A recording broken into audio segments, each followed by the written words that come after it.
The Hindu Kush Mountains had never felt more like a tomb. Sergeant Marcus Reed pressed his back against the jagged rock face, feeling the heat of Taliban bullets chipping away at his cover. Dust and stone fragments rained down on his helmet as another burst of automatic fire tore through the air inches from his head. 8 Rangers, pinned down in a valley that had turned from a routine patrol route into a killing ground in less than 3 minutes. "Contact right! Contact right!" Corporal Danny Chen screamed into his radio, returning fire in short, controlled bursts. His voice carried the edge of panic that came when trained soldiers realized they'd walked into a perfectly laid trap. Reed risked a glance over the boulder. His stomach dropped. At least 30 Taliban fighters occupied the high ground on 3 sides, their positions expertly chosen. The narrow valley floor offered zero cover for retreat, and the enemy had them bracketed with overlapping fields of fire. This wasn't a random ambush. This was calculated, professional, deadly. "Sergeant, we got casualties," Specialist Morrison called out, his hands pressed against Private Jackson's bleeding shoulder. "Jackson's hit bad. We need medevac now." Reed grabbed his radio handset, thumb jamming down on the transmit button. "Viper 6, this is Ranger 2-1, taking heavy fire, grid November Whiskey 742385. We have 1 urgent surgical, need immediate air support and extraction. How copy?" Static crackled for 3 agonizing seconds before the response came. "Ranger 2-1, Viper 6. Closest air support is 45 minutes out. Closest medevac is 1 hour. We're scrambling everything we have. Can you hold position?" 45 minutes. Reed looked at Jackson's pale face, at the blood seeping between Morrison's fingers despite the pressure dressing. He looked at his 7 other Rangers, good men with families waiting back home, pinned down by an enemy that had them dead to rights. "Negative, Viper 6. We won't last 15 minutes, we need." An explosion of rock and dust erupted from an enemy position 400 meters upslope. Reed's words died in his throat. A Taliban fighter pitched forward off the ridge, tumbling down the mountainside like a broken doll. Before the body stopped rolling, another enemy fighter jerked backward, a red mist briefly visible even at distance. "What the hell?" Chen breathed beside him, pressing himself against the rocks. 2 more shots cracked across the valley in rapid succession. 2 more Taliban fighters dropped, the second one mid-run, his body spinning from the impact before crashing into the rocks. The remaining enemy fighters began shouting in Pashto, their disciplined assault dissolving into confused crossfire as they searched for this new threat. Reed grabbed his binoculars with shaking hands, scanning the opposite ridgeline. Nothing. No muzzle flash, no movement, no indication of where these impossibly accurate shots were coming from. Another Taliban fighter fell, this one at least 600 meters from Reed's position, shot while hiding behind cover that should have protected him. Viper 6, who else is operating in our sector?" Reed demanded into the radio, watching another enemy position go silent. "We've got unknown friendly fire supporting our position." "Ranger 2-1, stand by." The radio went quiet for a moment, during which 3 more Taliban fighters were systematically eliminated by an unseen shooter. When the response came, the operations officer's voice carried a strange tone, something between relief and disbelief. "Ranger 2-1, local asset is in your area. Call sign Huntress, she's providing support." "She," Reed repeated, certain he'd misheard over the gunfire. "Affirmative 2-1, 19-year-old Afghan female, been working with us for 3 months. She's been tracking that Taliban cell for a week. Guess she decided to intervene." Reed's mind reeled. A 19-year-old girl was single-handedly dismantling a Taliban ambush that had his trained Rangers pinned down and bleeding. Impossible. He raised the binoculars again, desperately searching the ridgeline. Then he saw her. Just for a second, a slight figure shifted position among the rocks 700 meters away. She wore traditional Afghan clothing in earth tones that blended perfectly with the terrain. A rifle, looking almost too large for her small frame, rested with absolute steadiness against her shoulder. As Reed watched through his magnified optics, she adjusted her position with the fluid economy of movement that came only from extensive training or extensive experience. Another shot cracked out. Reed swung his binoculars to the impact point. A Taliban machine gun position that had been hammering his team went silent as the gunner slumped over his weapon. "Jesus Christ," whispered Specialist Thompson, who'd been watching through his own rifle scope. "Did you see that shot? That guy was behind a rock wall. She shot through a 6-inch gap at, what, 650 meters?" Chen had stopped firing, simply staring at the carnage unfolding in the enemy positions. "This is insane. That's not possible. No one shoots like that. Not even our snipers shoot like that." But the evidence was irrefutable. The Taliban ambush was collapsing. What had been an organized, deadly trap was now chaos. Enemy fighters were abandoning their positions, running for deeper cover, shouting at each other. Some were trying to locate the source of the devastating fire. Others were simply fleeing. Bodies littered the slopes. Reed counted at least 12 confirmed kills, each from a single shot, each at ranges that would challenge even the most experienced marksmen. The mysterious shooter, this huntress, shifted position again, moving with practiced stealth to a new firing point. Reed caught a brief glimpse of her face through his binoculars. Young, dust-covered, with dark eyes that held an intensity that made his skin crawl. She wasn't smiling, wasn't celebrating. Her expression was blank, mechanical, as if she were performing a tedious chore rather than engaging in deadly combat. She settled into her new position and resumed firing. Each shot was precise, deliberate, and utterly lethal. A Taliban commander trying to rally his men from behind a boulder, a spotter calling out positions from a crevice, a fighter attempting to flank around the valley wall. One after another they fell. "Sergeant Reed," Morrison called out. "Jackson's stable for now, but we need to move him." The suppressing fire on Reed's position had decreased dramatically. The Taliban fighters who remained alive were too busy trying to survive this phantom sniper to maintain their ambush. It was an opening, maybe their only one. "Viper 6, we're going to attempt movement to a better position," Reed transmitted. "Ask Huntress if she can cover our displacement." 2-1, Huntress says she's got you. Move on her signal." Reed waited, every muscle tensed. Then his radio crackled with a voice he didn't recognize, young, female, speaking accented but clear English. "American Rangers. When I fire 3 shots rapidly, you run northeast to the rock formation. 30 meters, I will cover. Understand?" The voice was calm, almost cold. No excitement, no fear, just professional detachment. Reed keyed his mic. "Understood, Huntress," standing by. 5 seconds passed. Then 3 shots rang out in rapid succession, crack, crack, crack, each from a different target. Taliban fighters who'd been positioned to cut off the Rangers' northeastern route dropped simultaneously. "Move, move, move," Reed shouted. His Rangers didn't need to be told twice. They rose as one, Morrison and Thompson carrying Jackson between them, and sprinted across the open ground. Reed expected the shattering impact of enemy fire, but it never came.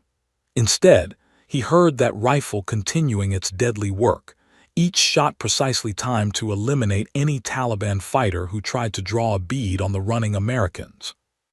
They crashed into cover behind a larger rock formation, chests heaving, adrenaline flooding their systems.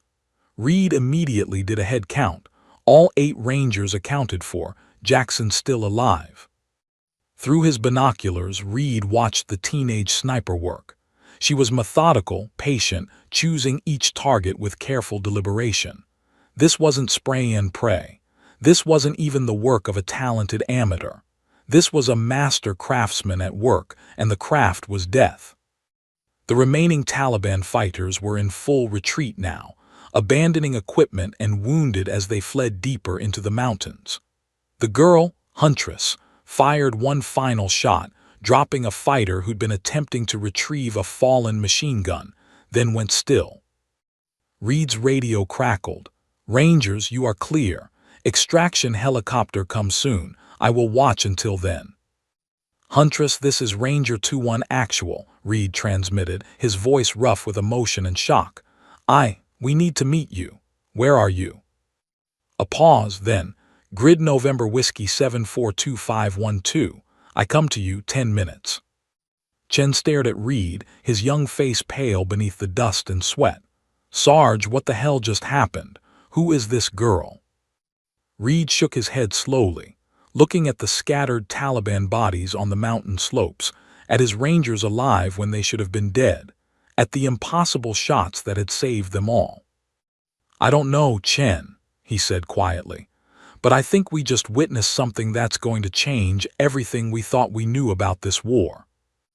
In the distance, a slight figure rose from the rocks and began making her way down the mountain toward them, moving like a ghost through terrain that would slow even the most experienced Rangers.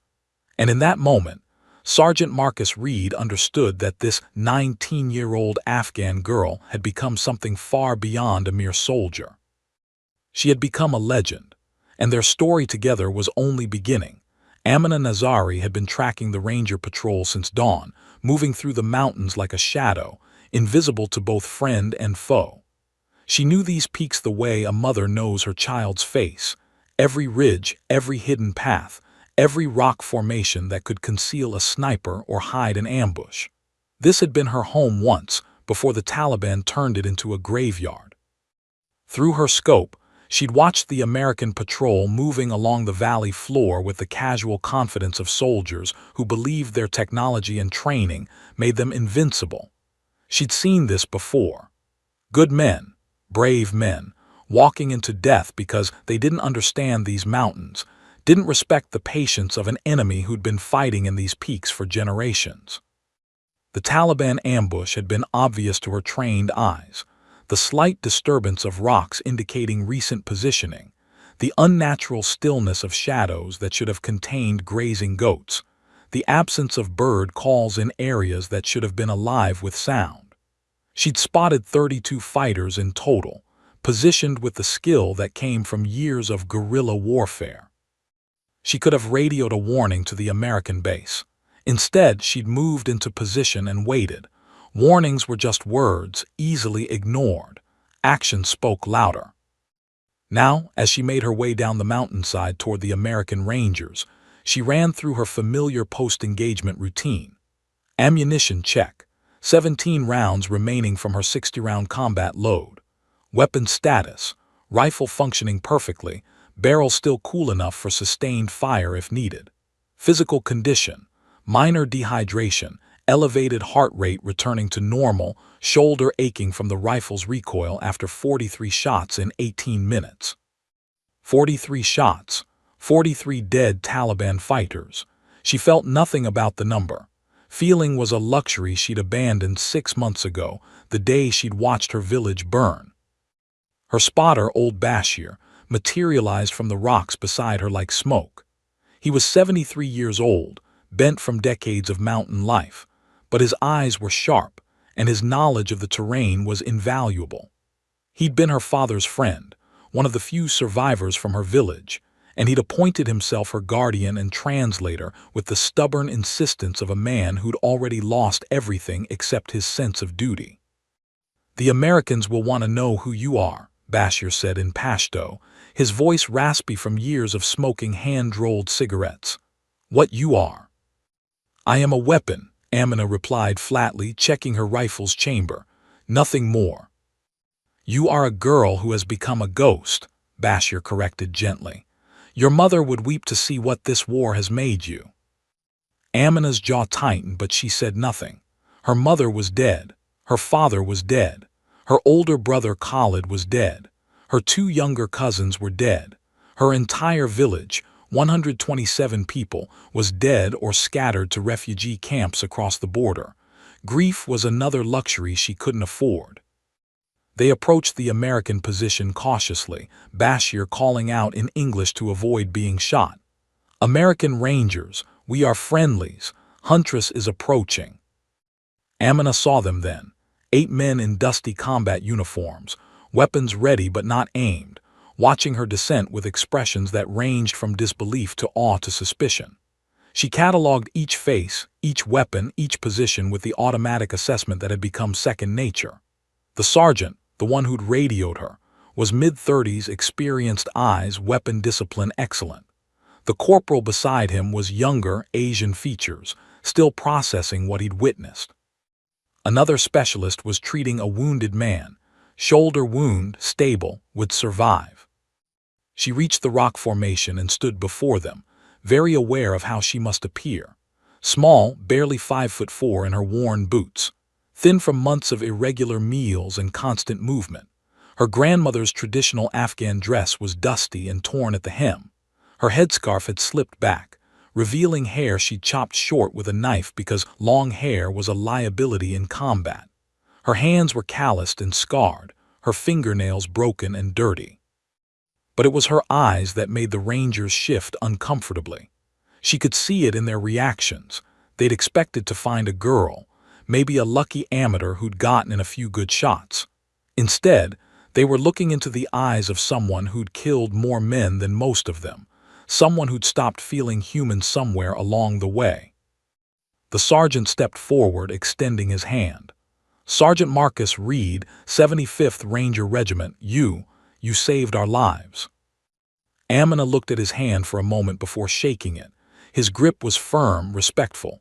She appreciated that, not too gentle, not trying to prove anything. "Amina Nazari," she said in English. Her brother Khalid had taught her, insisting that knowing the language of both allies and enemies was survival. "You were walking into an ambush. I prevented it." "Prevented it?" The young corporal laughed, the sound slightly hysterical. "Lady, you just killed more Taliban in 20 minutes than our whole company has in 3 months. Where the hell did you learn to shoot like that?" Amina's expression didn't change. "My brother taught me. He was Afghan National Police, trained by Americans. He said women must be stronger than men because Taliban fear strong women most." She paused, her voice flattening further. "He died defending my school.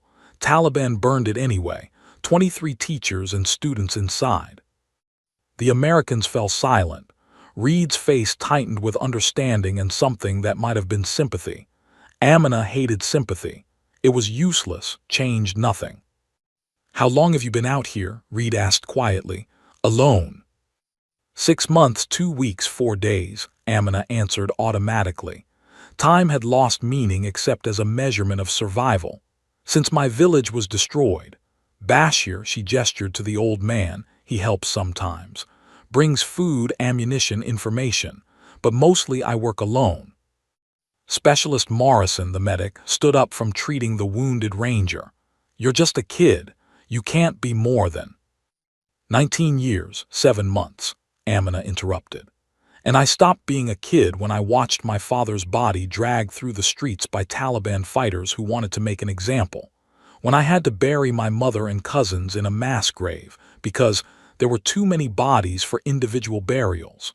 When I spent 3 days hiding in a cellar listening to the screams of my neighbors being executed." Her voice never rose, never wavered. She recited the facts like a military after-action report, devoid of emotion. The Americans exchanged uncomfortable glances. Reed pulled out a map, changing the subject with the tact of an experienced leader. "We're on a mission to extract a downed pilot, Captain Sarah Vance. Her F-16 went down 8 miles northeast of here. Grid November Whiskey 764291. Intelligence says Taliban forces are converging on the crash site. We need to reach her before they do." Amina studied the map, her tactical mind automatically calculating routes and risks. "Your planned route," Reed traced a line along the valley floor, following what looked like the most direct path. Amina shook her head. "You will die. Taliban have checkpoints here, here, and here." She pointed to 3 locations along his route. "Also mines in this area from Russian war. Old but still active." "How do you know all this?" asked Corporal Chen, leaning in to look at the map. "Because I have been hunting Taliban for 6 months," Amina replied simply. I watch, I learn, I map their movements. They think these mountains belong to them. They are wrong. These mountains are my home. They just die here. She traced an alternative route with her finger, a winding path through higher elevations, utilizing ridge lines and hidden valleys that didn't appear on the American military maps. This way, longer distance but safer. I know every meter of this path. I can guide you. Reed studied her for a long moment. She could see him weighing options, calculating risks. Taking a 19-year-old local girl into combat went against every regulation and instinct, but she'd just proven her capabilities in the most definitive way possible. Your intel notebook, Reed said, gesturing to the worn book tucked into her vest. May I see it? Amina hesitated, then handed it over. The notebook was her most valuable possession, 6 months of painstaking intelligence gathering. Taliban patrol patterns, commander locations, supply routes, safe house positions, all meticulously documented in a mixture of Pashto, English, and her own coded shorthand. Reed flipped through the pages, his eyes widening. This is months of professional intelligence work, the kind of detail our analysts would kill for. He looked up at her with new respect. You've been running a one-woman guerrilla campaign.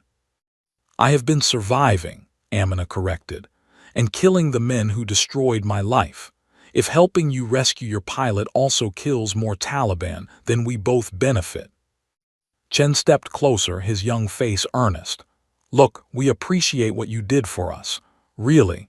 But this is a combat mission. It's going to be dangerous and we can't guarantee. I do not need your guarantees, Amina interrupted, her dark eyes locking onto his. I need ammunition, food, and targets. You need a guide who knows this terrain and can eliminate threats before you see them. This is a transaction, not charity. Do we have an agreement? The bluntness seemed to catch the Rangers off guard.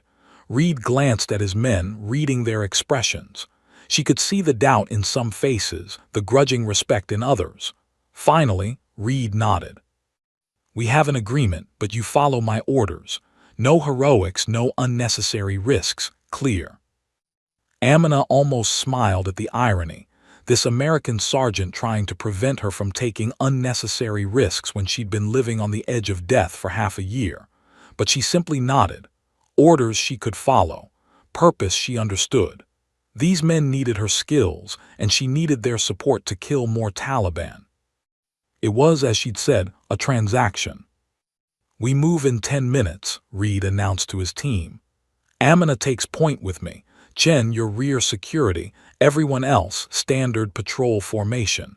And someone give her some water and energy bars. She looks half-starved. As the Rangers prepared to move, Bashir pulled Amina aside. Be careful, little one, he whispered in Pashto. These Americans, they are good men, but they do not understand what you have become, what this war has taken from you.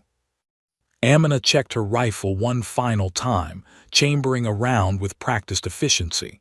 What I have become is exactly what they need, old friend, a ghost who kills their enemies, nothing more, nothing less.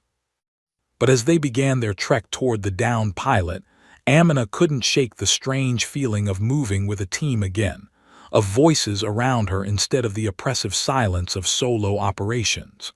It felt foreign, almost uncomfortable.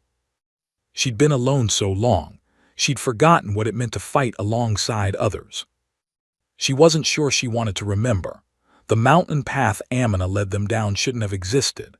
It wound through impossible terrain, narrow ledges barely wide enough for a man's boots, hidden passages between rock formations that appeared solid until you were right on top of them, ancient goat trails that switchbacked up slopes so steep the Rangers had to use their hands to climb. Sergeant Reed followed directly behind Amina, watching her move through the landscape with an efficiency that bordered on supernatural. She never hesitated, never second-guessed her route, and somehow managed to find paths that kept them concealed from the valley floors below where Taliban patrols moved like ants. How the hell does she know all this? Whispered Specialist Thompson from somewhere in the column behind them. Corporal Chen, bringing up the rear, had been wondering the same thing. Every 20 minutes, Amina would raise her fist, the universal signal to halt, and disappear into the rocks. She'd return minutes later, sometimes reporting Taliban movements miles away that she'd spotted from vantage points, sometimes simply nodding that the route ahead was clear. It was like watching a wild animal in its native habitat, completely at home in an environment that had the rest of them sweating and struggling. 4 hours into their trek, Amina suddenly dropped to a crouch, her rifle coming up in one smooth motion. The Rangers froze, weapons ready, scanning for threats they couldn't see. Amina's hand signaled, "Enemy, 300 meters, moving toward us." Reed crawled forward to her position, pulling out his binoculars. Through the lenses, he saw them, a Taliban patrol moving along a parallel ridge, 6 fighters with AK-47s and RPGs. They hadn't spotted the Rangers yet, but their path would intersect the American position in less than 5 minutes. "We can wait them out," Reed whispered to Amina. "Let them pass, stay hidden." Amina shook her head, her eyes never leaving the enemy patrol. "They have radio. They will report American movement in area. More patrols will come. Every fighter in these mountains will know you are here. The pilot's location will be surrounded before we arrive." "So what do you suggest?" "I kill them quietly, before they radio." Reed studied her face, looking for bravado or fear. He found neither, just cold calculation. "All 6, at 300 meters, before any of them can key a radio." "Yes," she said it with the same tone someone might use to confirm the weather forecast. Absolute certainty. Behind them, Specialist Morrison had worked his way forward. "Sarge, no way. Not even our designated marksman could guarantee 6 kills before one gets off a radio call. It's impossible." Amina's dark eyes flicked to Morrison. She didn't argue, didn't try to convince him. She simply turned back to her rifle, making minute adjustments to her scope. "Then watch and learn, Specialist, or do not watch. It makes no difference to me." The Taliban patrol was moving single file along the ridge, strung out over about 50 meters. Standard patrol formation for mountain terrain. The lead man had a radio visible on his vest. So did the 4th man in line. Amina's breathing slowed, deepened. Reed recognized the pre-shot routine of a trained sniper, controlling heart rate, oxygenating blood, entering that zone where the entire world narrowed to the sight picture and the target. But he'd never seen someone transition into that state so quickly, so completely. "I take them front to back," Amina whispered, more to herself than the Americans. 6 seconds, maybe 7. Lead man first, he has radio. Then back man also radio.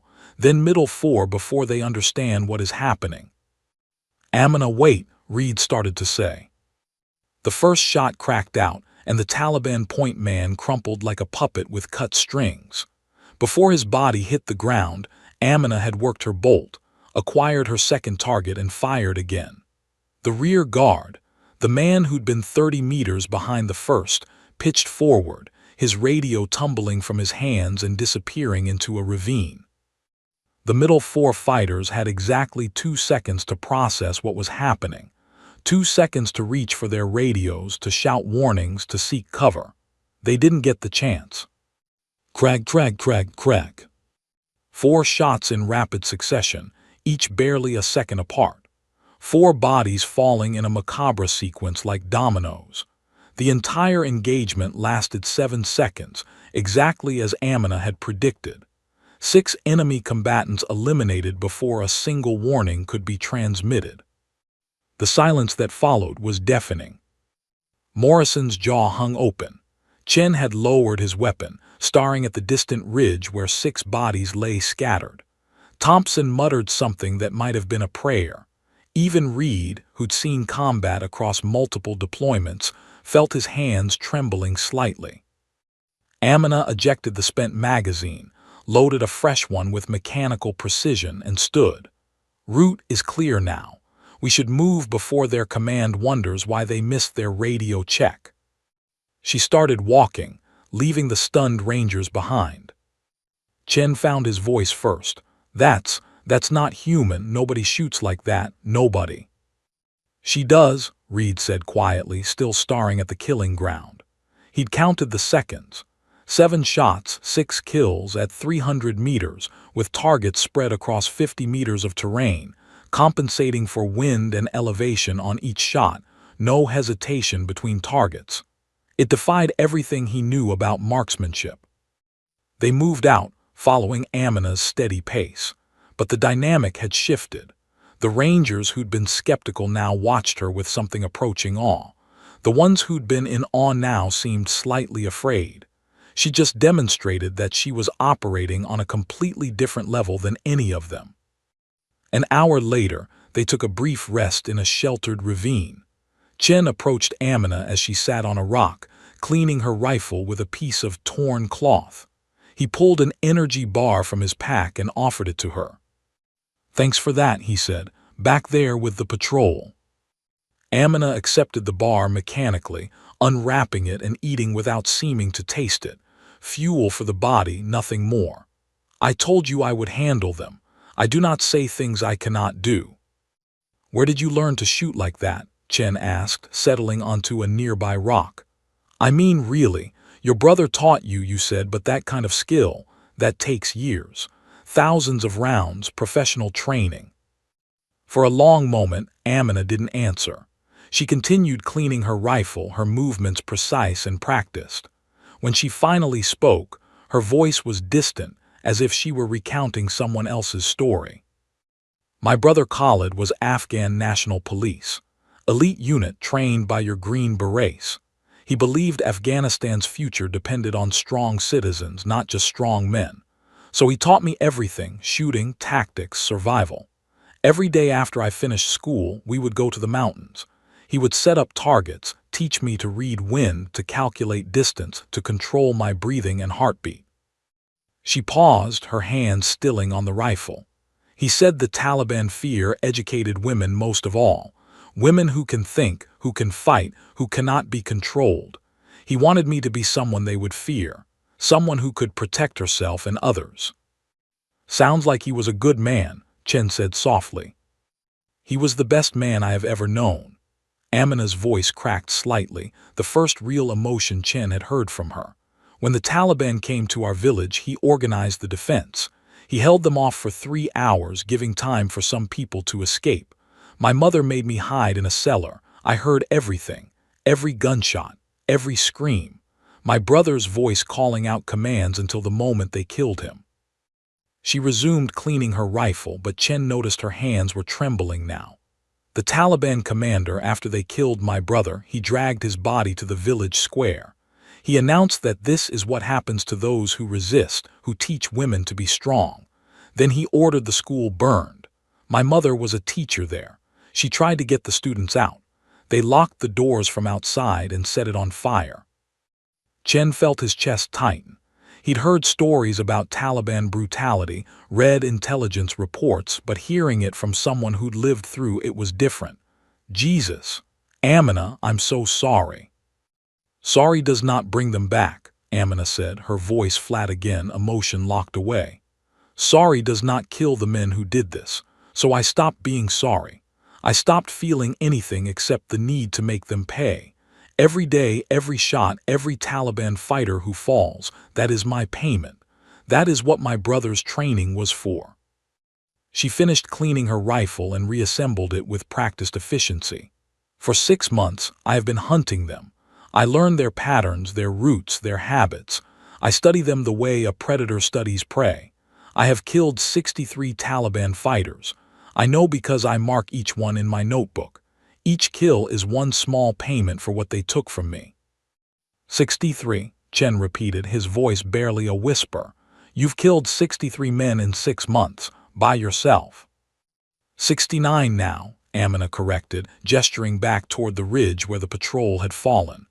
"But it is never enough. There are always more.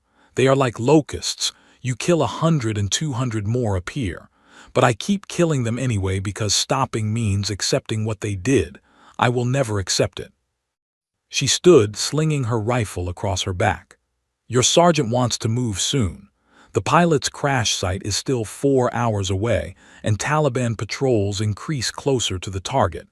We should eat and drink now while we can. Chen watched her walk away, his mind reeling. He thought he understood combat, understood what it meant to be a soldier. But this girl, this 19-year-old who should have been in college somewhere, worried about exams and dating, had become something else entirely. She transformed grief and rage into a weapon more deadly than any rifle. Reed appeared at Chen's shoulder, following his gaze to where Amina stood at the edge of the ravine, scanning the surrounding peaks with those unnervingly old eyes. "She's not going to make it," Reed said quietly. "Not like this.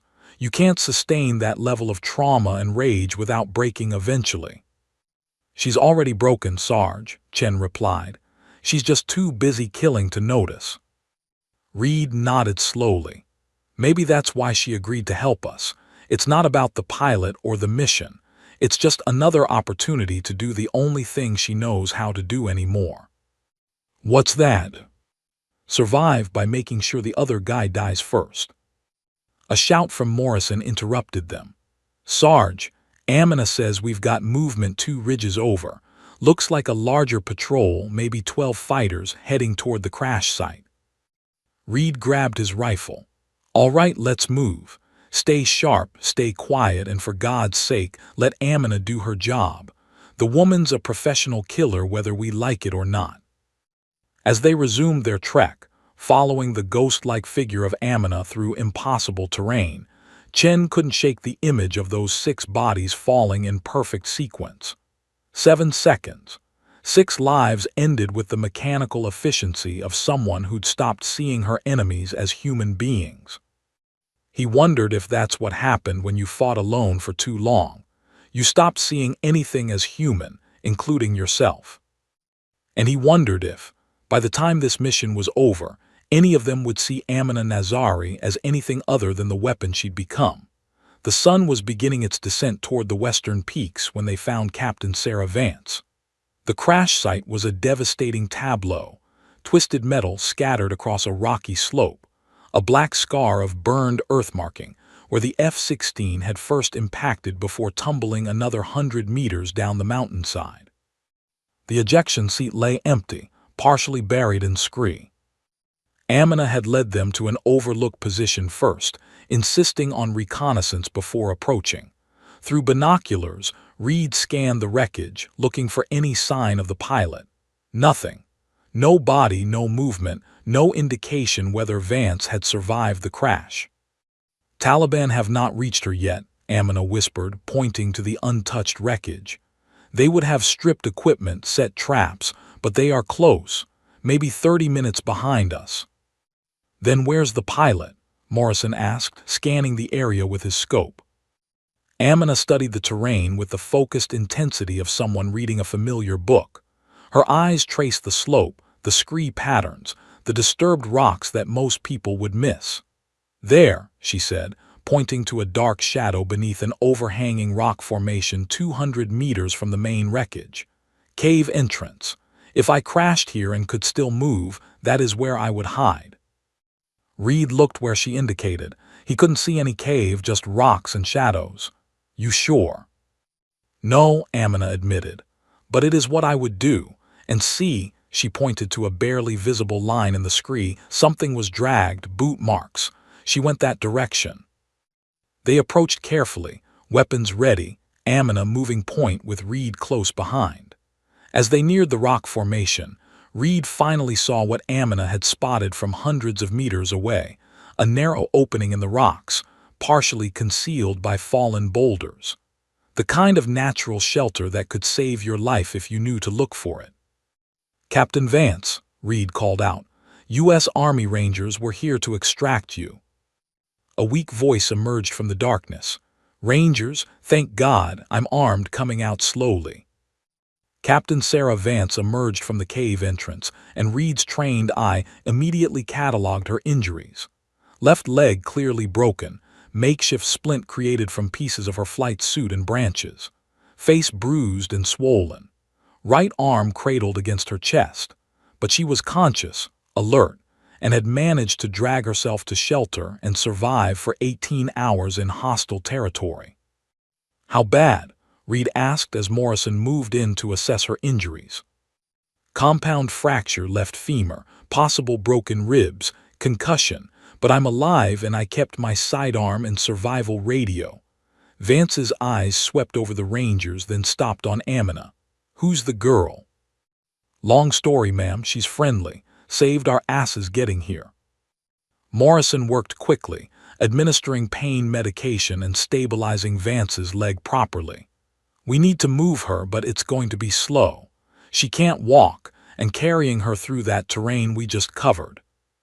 "We don't go back that way," Amina interrupted.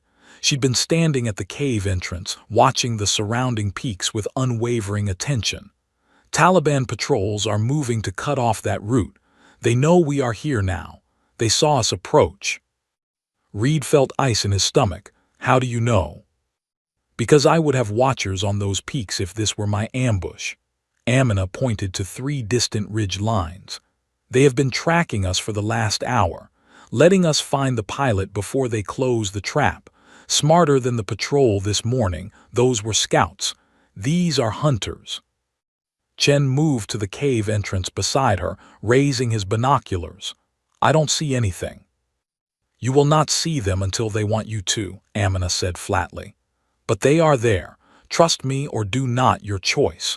But we need to move now and we need a different route." Reed made a command decision.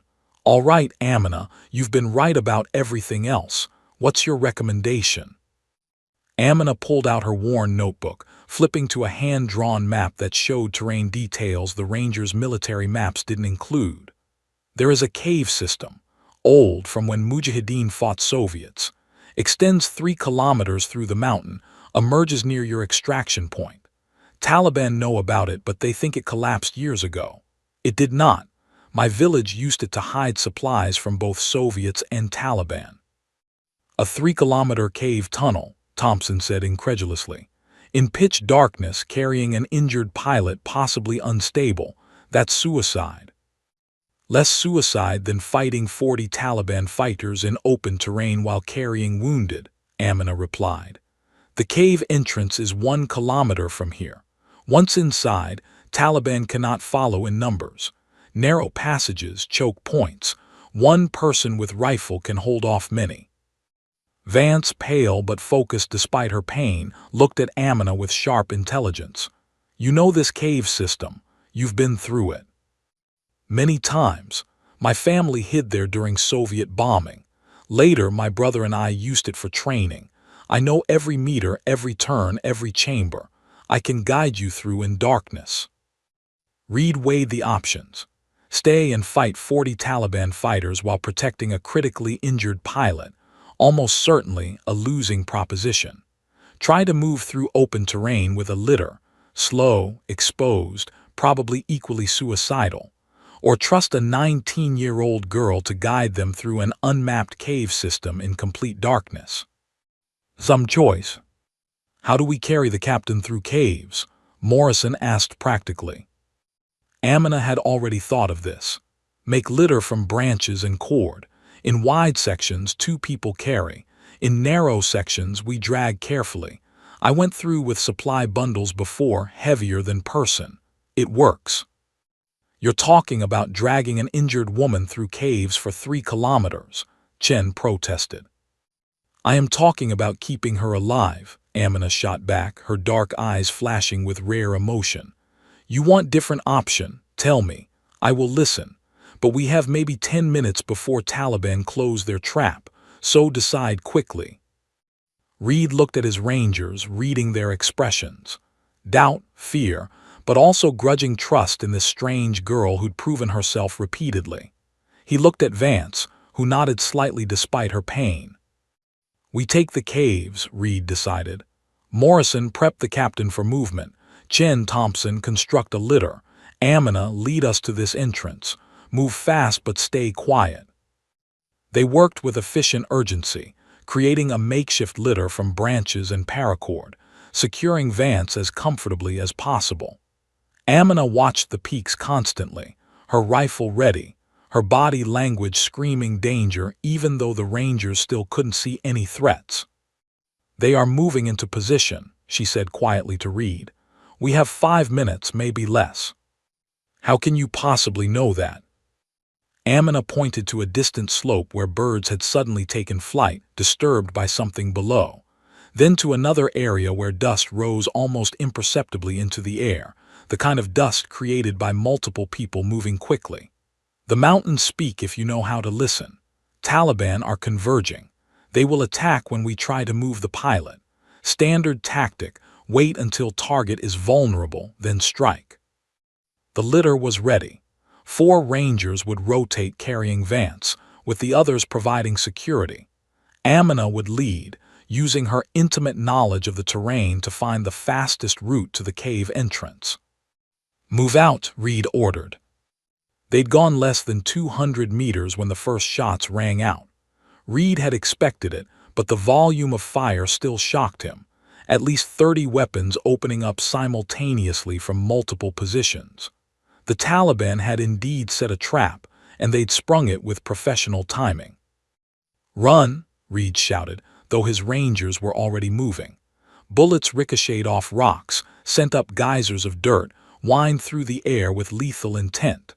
The 4 men carrying Vance stumbled over rough terrain, trying to balance speed with not injuring her further.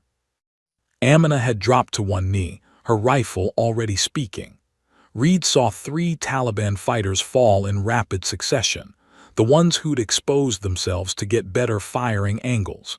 She wasn't trying to win the firefight, just buying seconds for the Rangers to move. "Amina, move!" Reed yelled, laying down suppressing fire with his M4. She fired twice more, then sprinted after them with the grace of a mountain goat, somehow avoiding the bullets that chewed up the ground around her. The Rangers ran in controlled chaos, weapons barking, boots pounding, carrying their injured pilot toward a cave entrance they couldn't see but had to trust existed. "There," Amina shouted, pointing to a cluster of boulders ahead. "Between the rocks, the entrance." Reed saw it now, a dark gap between massive stones, barely wide enough for a man to squeeze through. It looked like certain death, a trap, anything but salvation. But Amina was already there, disappearing into the darkness. The Rangers reached the entrance, shoving the litter through first, Vance gritting her teeth against the pain of rough handling. Chen and Morrison squeezed through next, then Thompson. Reed and the remaining Rangers laid down covering fire, watching Taliban fighters swarming down the slopes toward them. "Move, move, move!" Reed screamed, firing in controlled bursts. The last Rangers squeezed through the gap. Reed took one final look at the approaching enemy, at least 40 fighters, maybe more, then ducked into the cave entrance. Bullets sparked off the rocks where his head had been a second before. Inside, the darkness was absolute. Reed couldn't see his hand in front of his face. He heard his Rangers breathing hard, heard Vance's labored gasps of pain, heard the Taliban fighters shouting outside in Pashto. Then a small LED light flicked on Amina's headlamp, revealing a narrow passage leading deeper into the mountain. Her face was streaked with dust and sweat, but her expression was calm, almost serene. This was her element, her territory. "They will try to follow," she said quietly. "But the entrance is narrow. I will hold it while you move the pilot deeper. There is a chamber 50 meters ahead where we can rest and plan." "Amina, you can't hold off 40 men alone," Chen protested. She checked her rifle, her movements mechanical and practiced. "I do not need to hold them off. I just need to kill the first few who try to enter. The rest will think carefully before following. Fear is a weapon too." Reed wanted to argue, wanted to insist they stay together, but tactically she was right.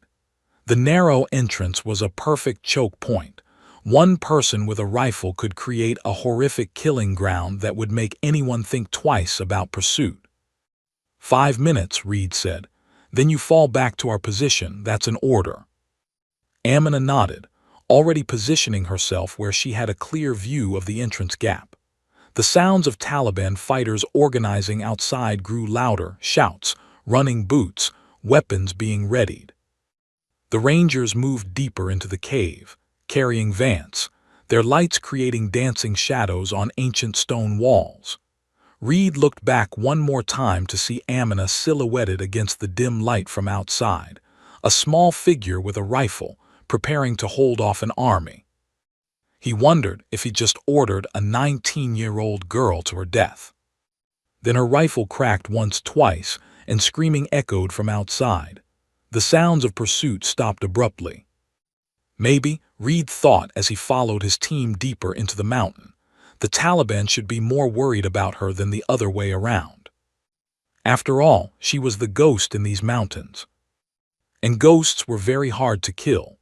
The cave chamber Amina had promised opened up 50 meters into the mountain, a natural room carved by water over millennia, about 20 feet across with a ceiling high enough to stand. The Rangers set Captain Vance down carefully, and Morrison immediately went to work checking her vitals by flashlight. "She's stable, but we need to get her out of here soon," Morrison reported. "Blood pressure's dropping, and I'm worried about internal bleeding from those ribs." Reed checked his watch. Amina had been holding the entrance for 4 minutes. He could hear occasional gunfire echoing through the tunnel, single, precise shots followed by screams and angry shouting in Pashto. The Taliban were learning the hard way that pushing into a narrow cave passage against an entrenched sniper was suicide. "I'm going back for her," Reed announced, checking his weapon. Chen grabbed his arm. "Sarge," she said, 5 minutes, it's been 4, give her another minute." As if on cue, they heard rapid footsteps approaching. Amina emerged from the darkness, moving at a steady jog, her rifle slung across her back. Even in the dim light, Reed could see fresh blood splattered across her clothes, none of it hers. "How many?" Reed asked. 4 tried to enter, 4 died. The rest will not follow immediately. They are arguing outside, some want to wait for us to emerge, others want to try smoke or grenades. But this cave has many side passages and ventilation from above. Smoke will not work." She paused, catching her breath. "We have maybe 30 minutes before they organize properly. We should move." "You're bleeding," Morrison observed, pointing to her left shoulder where her shirt was torn and darkening with blood. Amina glanced down as if noticing for the first time. "Ricochet. Fragment of bullet hit rock, rock fragment hit me. Not serious." "Let me see it," Morrison insisted, moving toward her with his medical kit. "Later," Amina said firmly, already pulling out her hand-drawn cave map. "We need to move while we have advantage. Captain Vance cannot afford delays." "Amina," Reed started. "I said later." The sudden flash of emotion startled everyone. Amina's voice had risen to almost a shout, her hands trembling as she held the map. For a moment, the mask of cold efficiency cracked, and they saw what lay beneath. A traumatized teenager running on adrenaline and willpower, held together by purpose and rage. She closed her eyes, took a shuddering breath, and when she opened them again, the mask was back in place. But Reed had seen enough.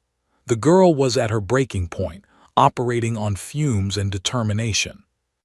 "Everyone takes 5 minutes," Reed ordered. "Drink water, eat something, check equipment. Morrison, you have 2 minutes to look at Amina's shoulder whether she likes it or not. Amina, that's an order, not a request." For a moment, he thought she'd refuse. Then she nodded stiffly and allowed Morrison to examine the wound. The medic cleaned it quickly, a 3-inch gash across her shoulder where a rock fragment had torn through muscle.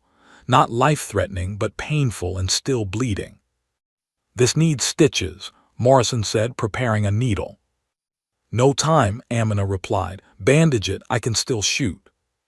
"You can barely lift your left arm." "I shoot right-handed. My left arm only supports the rifle. I have done this before with worse injuries." She said it matter-of-factly, and Reed believed her. This girl had probably operated alone with injuries that would have sent most soldiers to medevac. Morrison worked quickly, applying pressure bandages and giving her antibiotics from his kit. Amina accepted the treatment with the same mechanical detachment she showed everything else, as if her body were just another piece of equipment to maintain. Chen approached her, offering an energy bar and water bottle. "You need to eat something. When's the last time you had a real meal?" Amina had to think about it. 2 days, maybe 3. Bashir brings food when he can, but Taliban activity has been heavy, difficult for him to move. 3 days, Thompson blurted. "You've been operating for 3 days without food." "I have operated for longer," Amina said simply, accepting the energy bar. She ate mechanically, chewing without tasting, her eyes constantly scanning the cave entrance behind them. Even while eating, even while being treated, she remained vigilant. Reed studied her in the flashlight's glow. Her hands were shaking, fine tremors she couldn't quite control. Her eyes had dark circles that looked like bruises. Her movements, usually fluid and precise, had taken on a jerky quality that spoke of exhaustion and stress. She was running on empty, and they still had 3 kilometers of caves to navigate with 40 Taliban fighters potentially on their trail. "Amina," Reed said quietly, sitting down beside her. "When we get through this, when we reach the extraction point, you're coming with us. Back to base, hot meal, real medical treatment, proper rest." She didn't look at him. "And then what? You send me back to refugee camp, back to nothing. I have work here, Taliban to kill, that is my purpose." "Your purpose is going to get you killed. You can't sustain this forever." "I do not need forever," Amina replied, her voice flat. "I just need long enough to kill as many of them as possible before they kill me. That is acceptable." Chen, who'd been listening, couldn't stay quiet. "That's not acceptable. That's suicide with extra steps. You're 19 years old, you've got your whole life ahead of you." Amina finally turned to look at him, and the emptiness in her eyes made Chen step back. "My life ended 6 months ago when my family burned. What continues now is just momentum. A weapon that has not yet been destroyed, still firing, still serving its purpose. When I am no longer useful, when the Taliban finally kill me, that will simply be the end of the momentum. There is nothing else." The Rangers exchanged uncomfortable glances. They'd all seen combat stress, seen soldiers pushed to their limits, but this was different. This was someone who'd made peace with death, who'd stopped seeing herself as human. Captain Vance, listening despite her pain medication haze, spoke up. "That's what they want, you know, the Taliban. They want you to become exactly what you've described, a weapon without humanity. Because weapons can be destroyed, but people with hope and dreams and connections, those are dangerous. Those are what they actually fear." Amina's jaw tightened. "Then they should fear me, because I am very dangerous." "You're missing her point," Reed said gently. "You think you're just a weapon, but what scares the Taliban isn't your rifle skills. It's what you represent. An Afghan woman who refused to submit, who fought back, who survived despite everything they did to break you. That's why they'd hunt you even if you stopped fighting tomorrow. Because you're proof that they can't win." For a long moment, Amina said nothing. Then she stood abruptly, slinging her rifle across her back. "We should move. Taliban will not wait forever." She was closing down again, retreating behind her walls. Reed recognized the defensive mechanism. When emotions threaten to overwhelm, focus on the mission, on the next task, on anything except the pain beneath. They formed up, 4 Rangers carrying Vance's litter, others providing security. Amina led them deeper into the cave system, her headlamp cutting through absolute darkness. The tunnel narrowed, forcing them to move single file, sometimes having to angle the litter to squeeze through tight passages. "These caves saved many lives during Soviet occupation," Amina said quietly as they walked, her voice echoing off stone walls. "My grandfather hid here with other mujahideen. Later, during civil war, families hid here from warlords. Now I hide here from Taliban. Same mountains, same caves, different enemies. Afghanistan is always at war." They passed side passages, some blocked by ancient rockfalls, others leading deeper into unknown darkness. Amina navigated by memory and instinct, never hesitating at intersections, always choosing the correct path. Reed tried to map their route mentally but gave up after the seventh turn.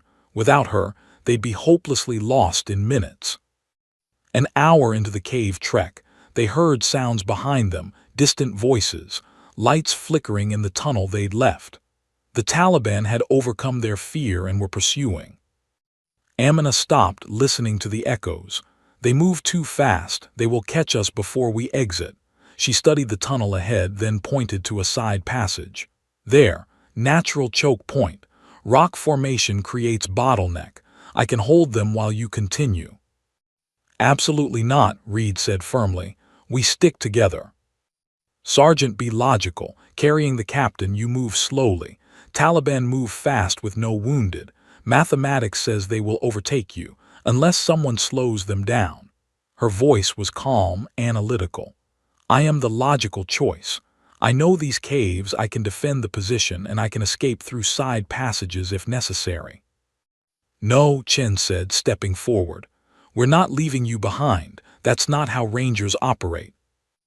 Amina's expression softened slightly, the first genuine emotion Reed had seen from her beyond cold efficiency. You barely know me. I am not even American. Why do you care? Because, Chen said, pulling his lucky compass from his pocket, you risked your life for us, multiple times. That makes you one of us, whether you're American or not. He pressed the compass into her hand. Rangers don't leave Rangers behind, ever. Amina stared at the compass, her fingers closing around it. Her hands were shaking worse now, and Reed saw tears forming in her eyes, tears she'd probably been holding back for 6 months. I don't know how to be anything except this, she whispered, so quietly they almost didn't hear. I don't remember how to be a person instead of a weapon. I don't know if I can. You don't have to figure it out right now, Vance said from her litter, her voice strained but steady. Right now, you just need to get us through these caves. The rest, being human again, finding purpose beyond killing, that comes later when we're all safe. One step at a time. The voices behind them were getting closer. Amina wiped her eyes roughly, clearing away the moment of vulnerability, but she kept Chen's compass clutched tightly in her left hand. There is another way, she said, studying her mental map of the caves. Faster but more dangerous. A section where cave ceiling is unstable, rockfall from earthquakes. If we move carefully, we pass through. If we move carefully and block the passage behind us, Taliban cannot follow, but timing must be perfect. How unstable are we talking? Thompson asked nervously.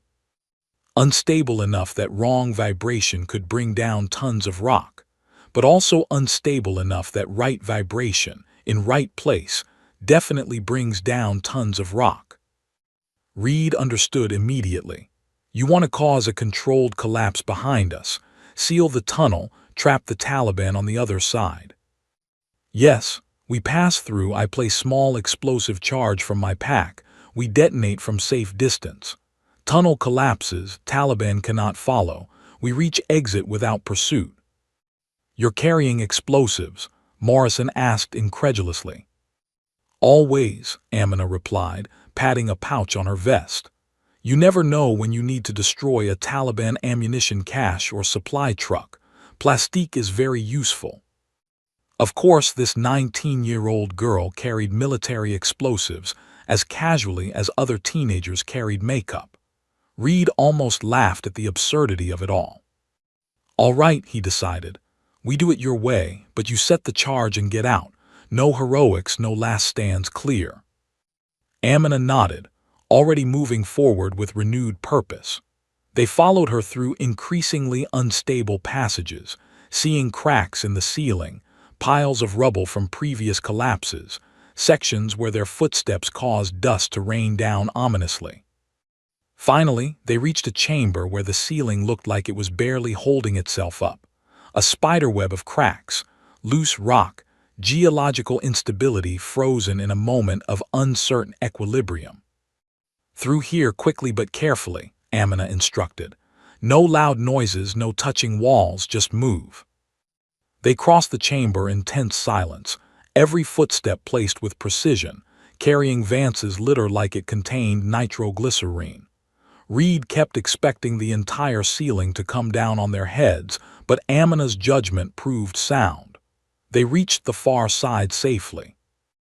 Amina stayed behind, working quickly with plastique explosive and detonator cord. The Taliban voices were very close now, perhaps just minutes away. "Amina, time to go," Reed called. She placed the final charge, connected the wire, and sprinted toward them. They moved 50 meters down the tunnel, crouched behind a bend in the rock wall. Amina held the detonator, Chen's compass still clutched in her other hand.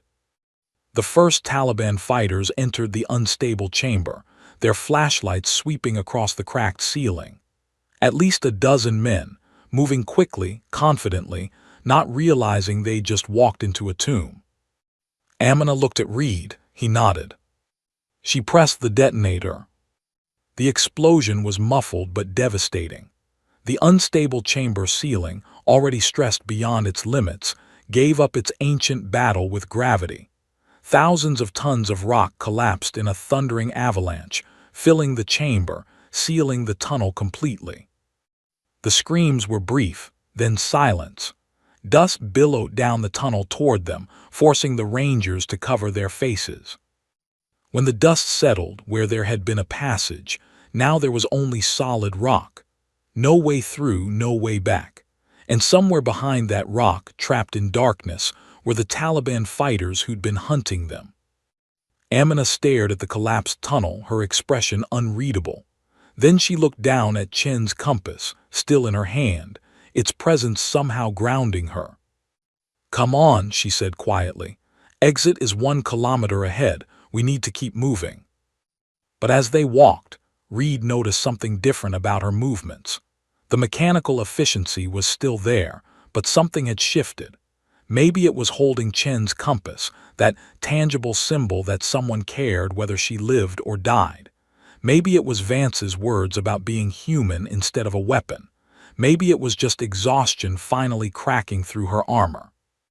Whatever it was, when Reed caught her eye in the flashlight's glow, he saw something he hadn't seen before.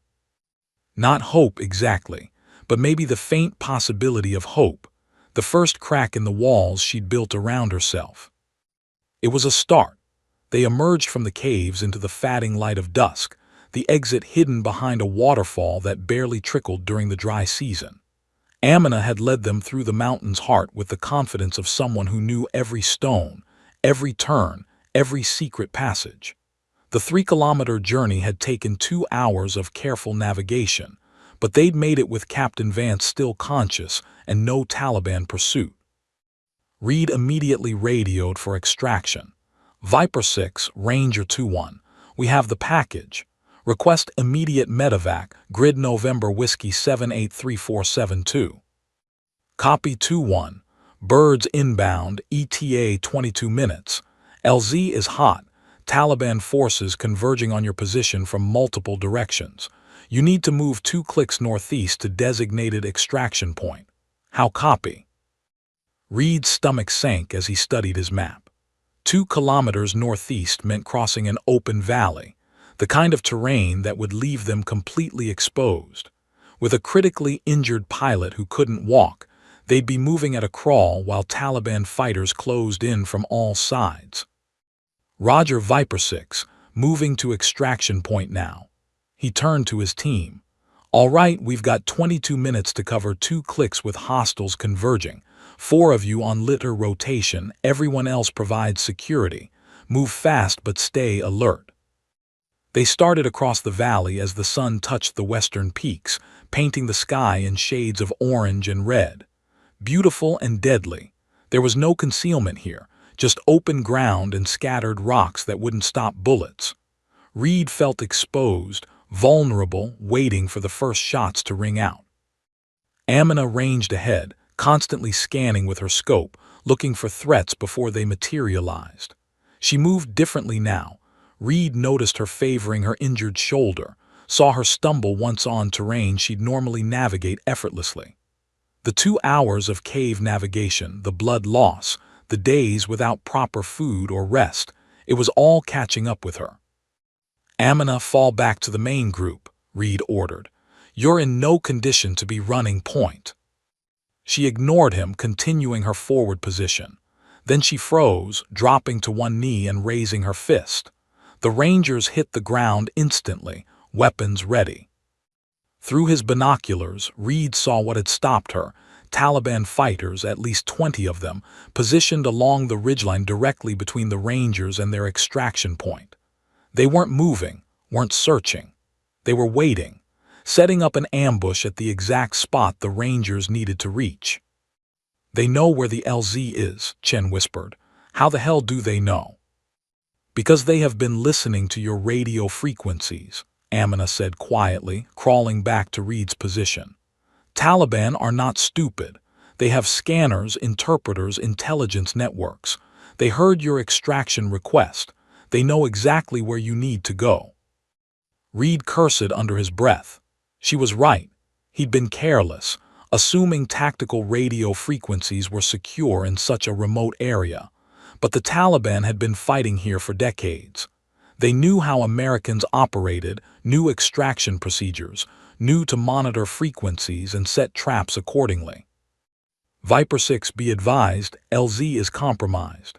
Enemy forces in position, approximately 20 hostiles. Copy 2-1. Birds can provide gun runs but not danger close with that many enemies. You need to clear that LZ or we can't land. Reed looked at his 7 exhausted Rangers, at the injured pilot, at the 20 Taliban fighters dug into perfect defensive positions. The math was brutally simple.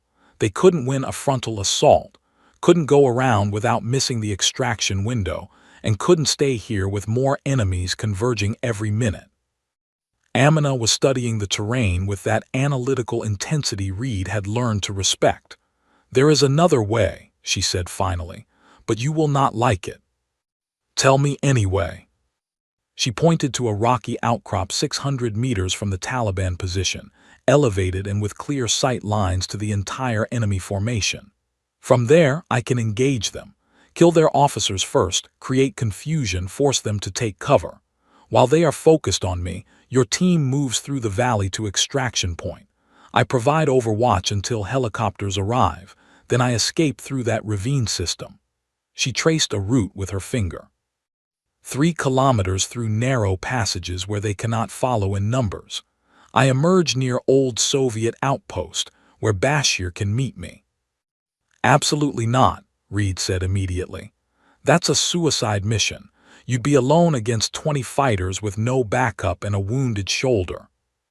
I would be in superior tactical position with clear fields of fire, Amina corrected. They would be exposed, confused, and focused on finding me rather than shooting at you carrying the captain.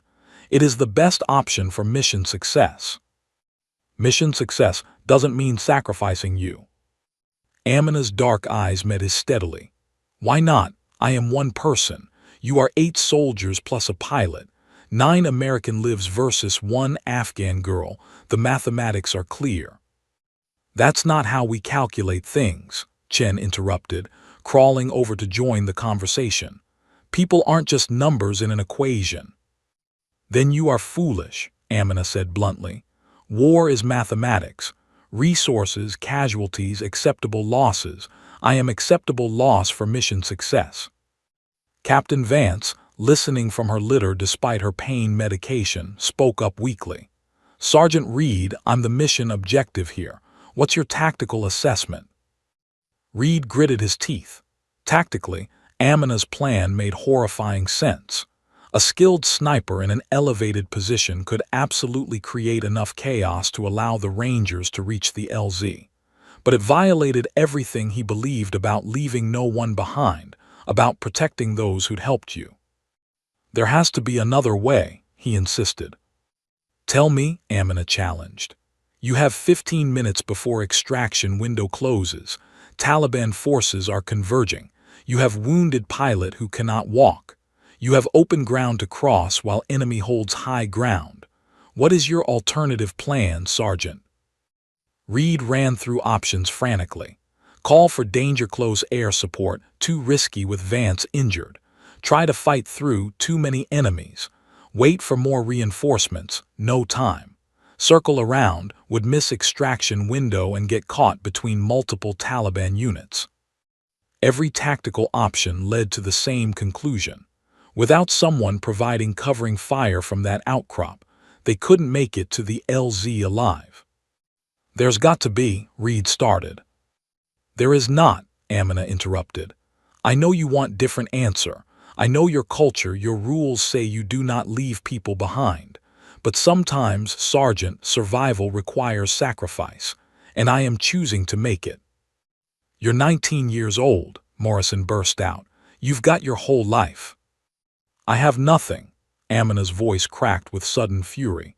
My family is dead, my village is ash. My entire life is killing Taliban and waiting for them to kill me.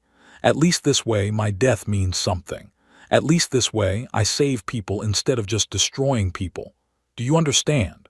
This is the first time in 6 months that my killing might actually save lives instead of just taking them. The outburst left her shaking, tears streaming down her dust-covered face. The mask had completely shattered, revealing the traumatized teenager beneath, someone desperate for her life to mean something beyond violence and revenge. Chen moved beside her, placing his hand on her uninjured shoulder. You want your life to mean something? Then survive. Come back with us. Let us help you build something instead of just destroying things. But you can't do that if you're dead. I am already dead, Amina whispered. I died with my family. I just have not stopped moving yet. That's the trauma talking, Vance said quietly. Trust me, Amina, I know what it's like to think you're already dead, to think nothing matters anymore. I thought that after my daughter died, after my marriage fell apart.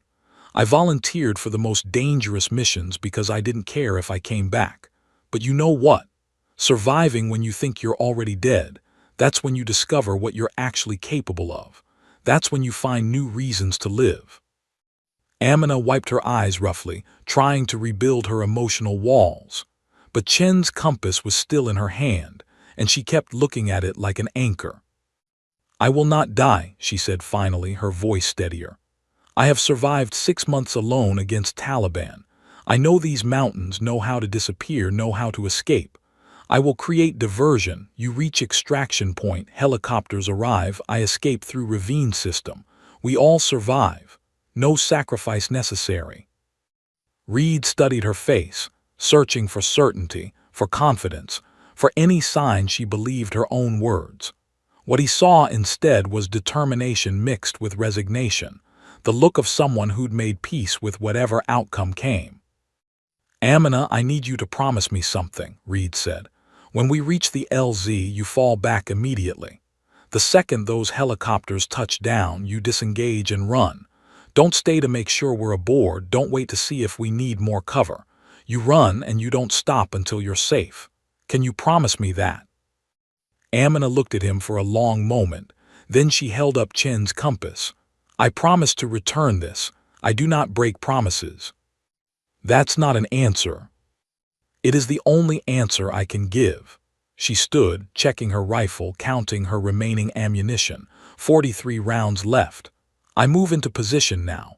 Wait 10 minutes, then start moving toward LZ. When you hear my first shots, move fast. Do not stop, do not look back, just move. Understand? Reed wanted to argue more, wanted to order her to stay, wanted to find some brilliant tactical solution that didn't involve this traumatized teenager facing impossible odds alone. But time was running out, and they were out of options. 10 minutes, he agreed reluctantly. Then you start shooting and we move. And Amina, he waited until she met his eyes. We're coming back for you. Soon as Vance is secure, we're coming back with a full team to make sure you get out. That's a promise. Amina's lips curved in something that might have been a smile. You are kind to say that, even if it is lie. It is nice to be told someone cares. It's not a lie, Chen said fiercely. You're one of us now. Rangers don't abandon rangers. She looked at each of them, these American soldiers who'd known her for less than a day but who'd somehow decided her life mattered. Something in her expression softened, the eternal hardness cracking just slightly. Then I will try very hard not to die, she said quietly, because it would be good to know what it feels like to belong somewhere again.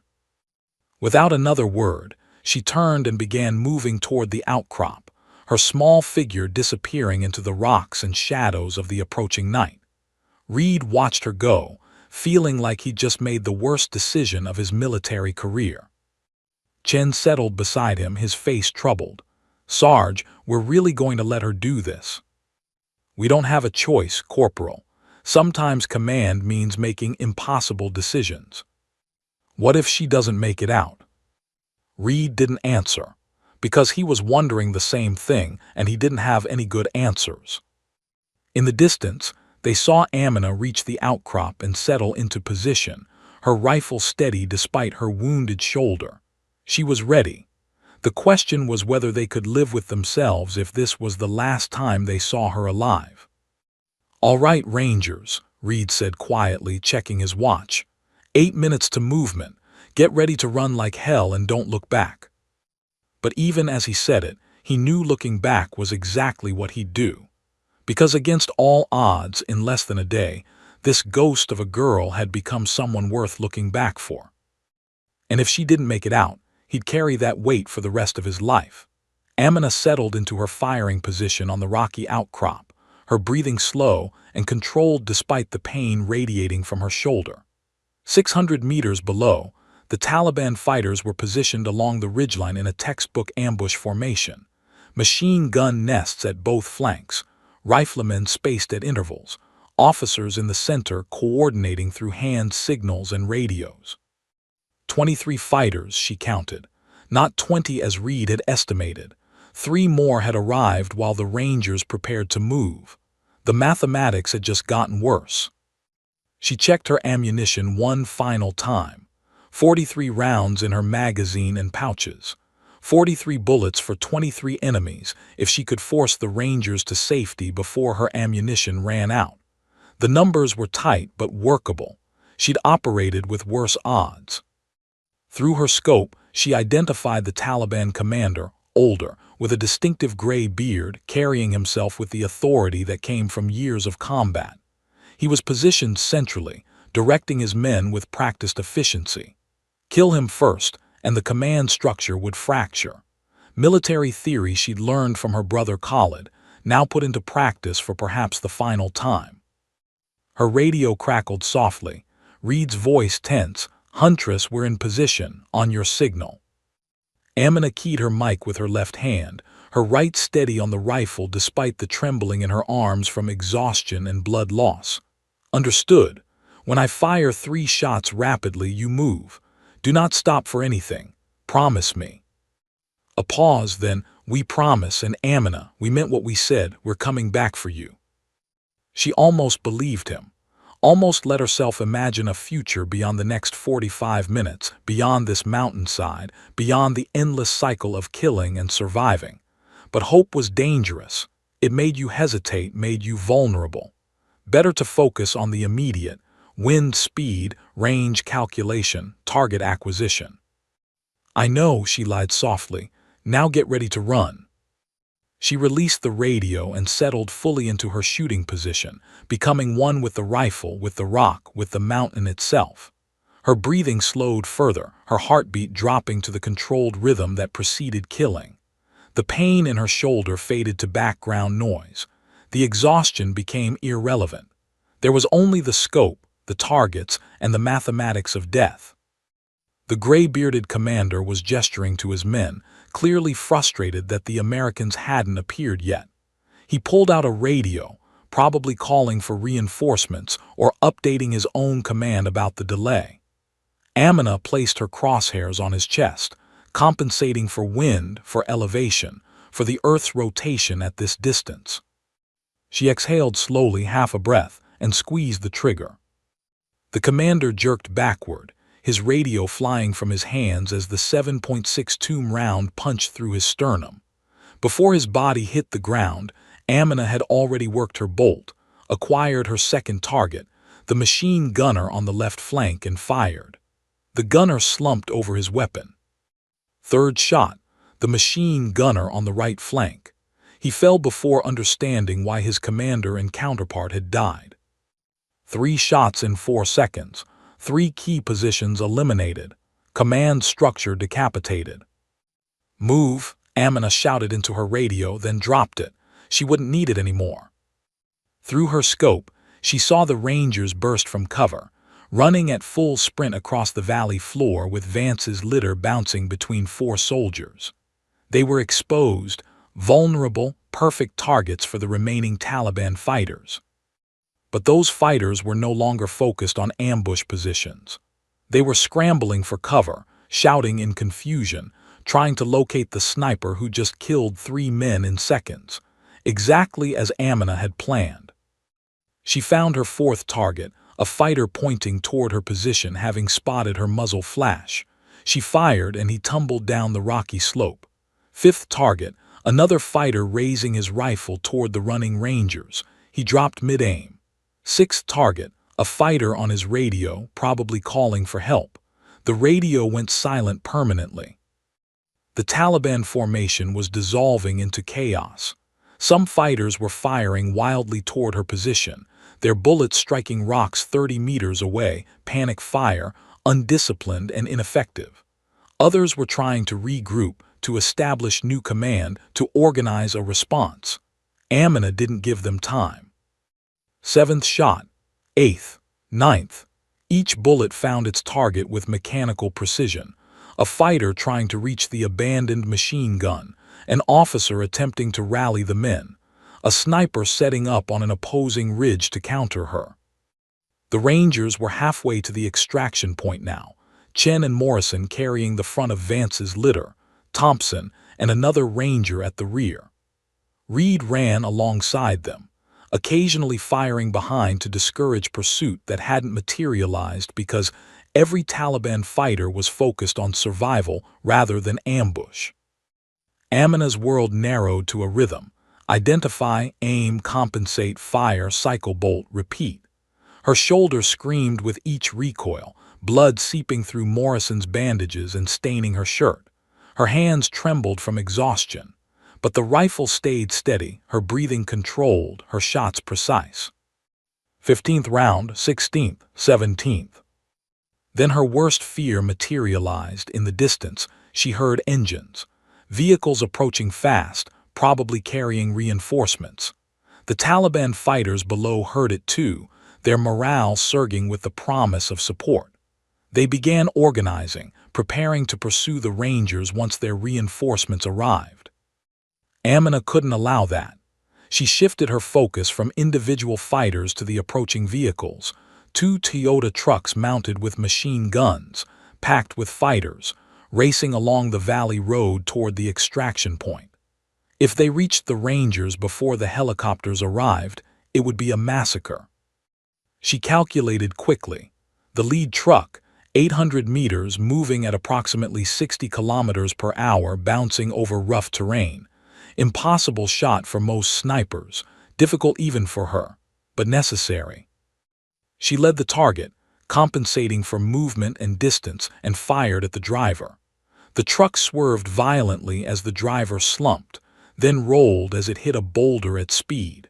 The vehicle tumbled down an embankment in a cloud of dust and screaming metal, ejecting fighters like rag dolls. The second truck stopped abruptly, fighters jumping out and taking cover. They'd learned the danger of movement, but their halt gave the Rangers precious additional seconds. Through her scope, Amina checked on the Americans. They'd covered 3/4 of the distance to the LZ. She could hear helicopters now, the distinctive thump of Black Hawk rotors echoing across the valley. 2 minutes, maybe 3, until extraction. The Taliban fighters below had located her position and were concentrating fire. Bullets whined past her head, struck rocks around her position, sent up geysers of stone fragments. One ricocheted close enough to tear her sleeve, another struck her pack. She ignored them all, continuing to fire with methodical precision. 25th round, 26th, 27th. A bullet struck the rock directly in front of her scope, showering her face with fragments. She felt blood trickling from her forehead but didn't stop. Couldn't stop. The Rangers needed every second she could buy them. Through the scope, she saw Reed's team reach the LZ, a flat area marked with colored smoke where the helicopters could land. The first Black Hawk was approaching, descending through hostile fire with door gunners returning suppression. "Go," Amina whispered, though no one could hear her. "Get on the helicopter and go. Live, survive, be worth this." The helicopter touched down, rotors still spinning. Rangers Lote advanced first, handling her litter with practiced efficiency despite the incoming fire. Then the others began boarding, Reed counting heads, ensuring everyone was accounted for. Amina fired her 32nd round, her 33rd, her 34th. Each shot buying another second, keeping Taliban heads down, preventing them from organizing effective fire on the exposed helicopter. Then she saw Chen, standing outside the helicopter, refusing to board, searching the mountainside with binoculars. Looking for her. The idiot was looking for her instead of getting to safety. "Get on the helicopter," she growled, though he couldn't possibly hear. "Keep your promise, go." Reed was shouting at Chen, physically trying to pull him toward the Black Hawk. But Chen was pointing toward her position, arguing, gesturing frantically. Other Rangers joined the argument, precious seconds ticking away while they stood exposed in a hot LZ. Amina keyed her dropped radio with her boot, bringing it close enough to speak. "Corporal Chen, get on that helicopter now. That is an order." She heard his voice crackle back, desperate and determined. "Not without you. You promised to return my compass. Rangers don't leave Rangers behind." The second helicopter had landed, its crew chief waving frantically for the remaining Rangers to board. But they weren't moving, weren't leaving, and suddenly Amina understood with horrible clarity. They were waiting for her.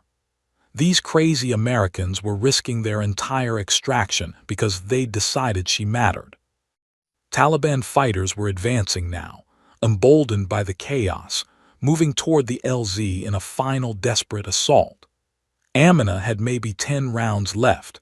The helicopter crews were screaming at the Rangers to board, and her shoulder had gone numb in a way that probably meant serious nerve damage. She made her decision in a heartbeat.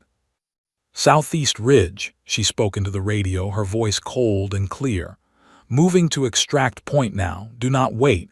I will reach second helicopter. 60 seconds." It was a lie. The Southeast Ridge was 300 meters away through hostile terrain. She couldn't make it in 60 seconds with a wounded shoulder and depleted ammunition.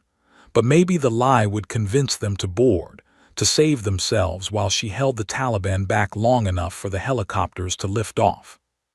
Through her scope, she saw Reed's face, torn between duty and doubt, understanding the mathematics but hating them.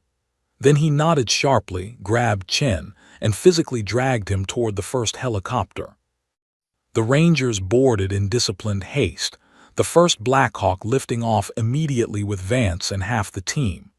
The second helicopter's rotors increased pitch, preparing to follow. Amina fired her remaining rounds in rapid succession, creating a wall of suppressing fire that forced the Taliban to seek cover one final time. Each shot was precise despite her failing strength, each bullet finding its target. 7 rounds, 7 Taliban fighters down, 3 rounds left. The second helicopter began to lift. Through her scope, Amina could see Chen at the door, Chen's compass clutched in his hand, his face anguished as he scanned the ridgeline for any sign of her movement. "I'm sorry," she whispered, knowing he couldn't hear.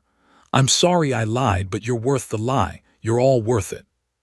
She used her last 3 rounds to drop the Taliban fighters who'd gotten closest to the LZ, ensuring the helicopters had clear airspace. Then her bolt locked back on an empty chamber. No more ammunition. No more options. The helicopters were climbing now, banking away from the valley, door gunners providing final suppressing fire. They were safe. The mission was complete. Captain Vance would survive, the Rangers would survive, and Amina Nazari, the ghost of the mountains, had finally found a death worth dying. She laid down her empty rifle and pulled out Chen's compass, studying it in the fading light. A simple instrument, well-worn, with scratches that spoke of years of use. She wondered what journeys it had guided him through, what meaning it held for him. Taliban fighters were closing on her position now, shouting in Pashto, calling for her capture rather than death. They wanted the infamous girl sniper alive, wanted to make an example of her, wanted to break her publicly as a warning to other Afghan women who might resist. Amina smiled grimly and stood, compass in hand, looking down at the valley where the helicopters were disappearing into the distance. She'd bought them escape with her bullets and her lies. That was enough. She heard movement behind her, Taliban fighters climbing the outcrop, cutting off her planned escape route through the ravine. More fighters approached from below. 20+ enemies, and she had no ammunition left. Just her sidearm with one magazine, her knife, and Chen's compass. The mathematics had finally turned against her. But then, a sound that made her heart leap impossibly, helicopter rotors, growing louder instead of fading. She turned and saw the second Black Hawk banking back toward the valley, descending toward a flat area 200 meters from her position. Reed's voice burst through her dropped radio. "Huntress, we're coming for you. Get to that clearing, move." The crazy Americans had turned back, had risked everything, violated every tactical principle, ignored the mathematics of acceptable losses, because they'd meant what they said. Rangers don't leave Rangers behind. Amina grabbed her empty rifle and ran. Amina ran like she'd never run before, her boots pounding against rock, her wounded shoulder screaming with every jarring step. Behind her, Taliban fighters opened fire, bullets cracking past her head and striking the ground at her feet. 200 meters to the clearing. 200 meters between death and impossible rescue. She didn't think about the pain, the exhaustion, the mathematical improbability of survival. She just ran, clutching Chen's compass in one hand and her empty rifle in the other, every breath burning in her lungs. The Black Hawk was descending fast, too fast, really, the kind of aggressive landing that spoke of pilots willing to risk their own lives for someone on the ground. Door gunners opened up with mounted M240s, their tracer rounds cutting crimson arcs through the gathering dusk, forcing Taliban fighters to dive for cover. 150 meters. A bullet tore through her pant leg, missing flesh by centimeters. Another struck her pack, spinning her partially around. She stumbled, caught herself, kept running. Reed's voice over loudspeakers cutting through the gunfire. "Come on, Amina, move, we've got you." 100 meters. She could see faces now in the helicopter's door. Chen leaning out despite the incoming fire, Morrison with his medical kit ready, Thompson providing covering fire with his M4. The helicopter was hovering 3 feet off the ground, rotors kicking up dust storms, unable to fully land on the uneven terrain. 50 meters. A Taliban fighter appeared on her right, rifle raised. She didn't break stride, just drew her sidearm with her left hand and fired twice without aiming, trusting muscle memory and desperation. The fighter went down and she kept running. 20 meters. The helicopter's crew chief was screaming at her, arm extended, ready to pull her aboard. Chen had actually jumped out of the helicopter. The absolute madman had jumped out onto the ground, running toward her to close the final distance. "Chen, no," she shouted, but he ignored her, his face set in determination that matched her own. They met at 10 meters from the helicopter, his hand gripping her good arm, practically dragging her the final distance. Taliban fighters were converging, realizing their prize was escaping. A RPG whooshed past the helicopter, missing by meters and exploding against the mountainside. The pilot's voice crackled urgently. "We need to go now. 30 seconds or we're taking an RPG." Chen and Amina reached the helicopter door. Hands grabbed them, Morrison, Thompson, Reed himself, hauling them bodily into the aircraft. Amina felt the deck plates beneath her, felt the helicopter surging upward even before the crew chief could secure the door, felt the stomach-dropping sensation of rapid ascent under fire. She'd made it. Against every odd, every calculation, every expectation, she'd made it. Chen was beside her on the deck, breathing hard, his face split with a wild grin. "You promised to return my compass," he shouted over the rotor noise. Amina looked down at the compass still clutched in her bloody hand, then at Chen, then at the rangers surrounding her, these Americans who'd risked everything to come back for someone they barely knew. Something broke inside her, some final wall that had been holding back 6 months of grief and trauma and loneliness. She started crying, not quiet tears but deep, racking sobs that shook her entire body. Morrison immediately moved to check her injuries, but Reed waved him back, understanding that this was a different kind of wound, the kind that needed to bleed before it could heal. Chen wrapped his arm around her shoulders, careful of her injury, letting her sob against his tactical vest. "You're okay," he kept saying. "You're safe now. We've got you." The helicopter climbed higher, leaving the valley and its violence behind. Through the open door, Amina could see the Hindu Kush mountains stretching endlessly, the peaks that had been her home, her prison, her battlefield for so long. They looked different from up here, smaller, less all-consuming. "I killed them," she choked out between sobs, the words pouring out in a torrent she couldn't control. "I killed so many, 69 men. I remember every face, every shot. I thought it would make the pain stop, thought if I killed enough of them it would balance what they took from me. But it never stopped hurting. It never." "Shhh," Chen said gently. "I know, but that's over now. That part of your life is over." Reed crouched beside them, his weathered face compassionate. "Amina, look at me." She raised her tear-streaked face. "You saved 9 lives today. Captain Vance, my 7 Rangers, yourself. 9 people are alive right now because of what you did. Not because you killed Taliban, but because you chose to help us. That's what matters. That's what you should remember." "I don't know how to be anything else," she whispered, the words she'd said before but with different meaning now. Not resignation but desperate hope. "I don't know how to stop being a weapon and start being a person again." Morrison had moved in with his medical kit, working on her shoulder with practiced efficiency. "You don't have to figure it out right now," he said, echoing Captain Vance's earlier words. "Right now you just need to let us help you. The rest comes later."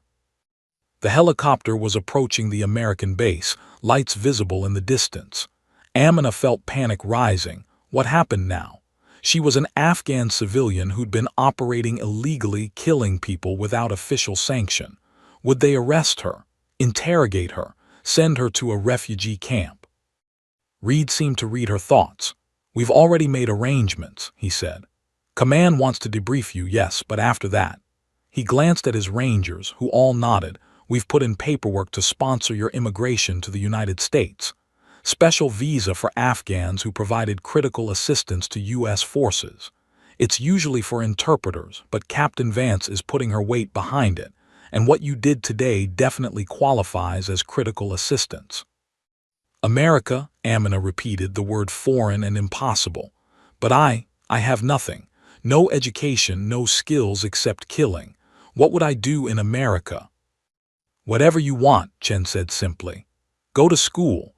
Learn a trade, become a teacher like your mother, or," he exchanged glances with Reed, "if you want, there are programs, training programs for people with your specialized skills.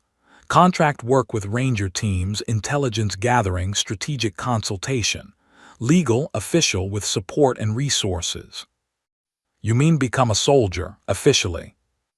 "I mean," Reed said carefully, "become whatever you choose to become. Soldier, student, teacher, anything. For the first time in 6 months, you get to choose your own future instead of having it dictated by survival and revenge." The helicopter was descending now, approaching the landing pad. Amina could see medics waiting with stretchers, officers with tablets ready for debriefings, the organized chaos of a forward operating base at night. "I'm scared," she admitted quietly. "I don't know how to live without fighting, without hunting, without purpose." "Then we'll help you figure it out," Morrison said, finishing with her shoulder. Same way we'd help any ranger transitioning from combat. Therapy, support time. You don't have to do it alone anymore. The helicopter touched down. The crew chief slid the door fully open and medics rushed forward. But before they could reach her, Amina pressed Chen's compass back into his hand. "I kept my promise," she said, her voice steadier now. "I brought it back." Chen closed his fingers around the compass, then immediately handed it back to her. "Keep it. You need it more than I do right now. Let it remind you that you've got people who care whether you make it home. And Amina," he waited until she met his eyes, "you are making it home. Maybe not to the home you lost, but to a new one. We're going to make sure of that." As the medics helped her out of the helicopter, supporting her weight, Amina looked back at the rangers who'd saved her. These men who'd violated tactical doctrine and risked their lives because they'd decided one traumatized Afghan teenager was worth saving. Reed stood at the helicopter door and he said something that she'd carry with her forever. "Welcome to the family, Ranger Nazari. We take care of our own.